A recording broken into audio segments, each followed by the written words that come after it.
But MLA ஆயிடுறாங்க, MP ஆயிடுறாங்களே. அது உங்களால ஆக முடியல இந்த சைட்ல. எம்எல்ஏ, எம்பி ஆவறதுக்காக கட்சி ஆரம்பிச்சிருக்கோம்னு நினைக்கிறீங்க? நாங்க என்ன எம்எல்ஏ, எம்பி ஆவறதுக்காக கட்சி ஆரம்பிச்சோம்னு நினைச்சீங்களா? 2 எம்பில நாங்க ஆரம்பிச்சோம்.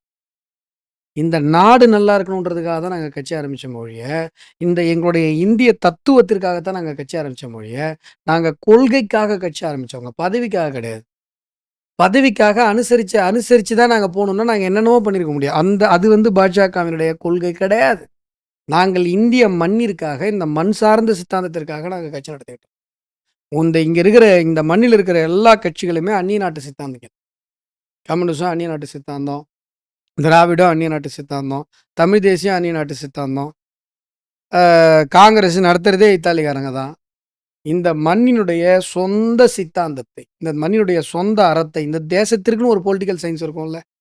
இந்த தேசத்தினுடைய அதாவது உலகத்தினுடைய முதல் அணையை கட்டியவர்கள் நம்முடைய நம்ம நம்ம நம்ம தமிழர்கள். நம்முடைய மண்ணிற்கென்று ஒரு மிகப்பெரிய பாரம்பரியம் இருக்கிறது. ஏங்க உலகத்தினுடைய முதல் அணையை கட்டினவனுக்கு வெளிநாட்டுக்காரன் வந்து அரசியல் பொலிட்டிக்கல் சயின்ஸ் சொல்லிக் கொடுப்பானா? உலகத்தினுடைய முதல் அரசை அமைத்தவனுக்கு வெளிநாட்டிலிருந்து வந்து சார் பொலிட்டிக்கல் சயின்ஸ்னா என்ன தெரியுமா சார்னு சொல்லிக் கொடுப்பானா? இதைத்தான் பாரதிய ஜனதா கட்சி கேட்கிறது.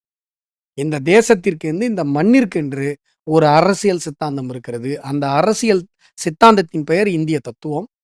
சுருக்குனா இந்துத்துவம், இங்கிலீஷ்ல சொன்னா இன்டெக்ரல் ஹியூமனிசம், ஒருங்கிணைந்த மனிதத்துவம்.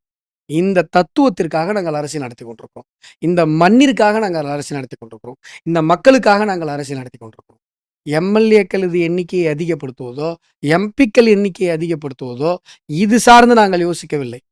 பாரதிய ஜனதா கட்சி அடுத்த 5 ஆண்டுகளுக்காக யோசிக்கிற கட்சி கிடையாது. அடுத்த 500 ஆண்டுகளுக்கு பிறகும் கூட தொலைநோக்கு பார்வையோடு யோசிக்கிற கட்சி தான் பாரதிய ஜனதா கட்சி.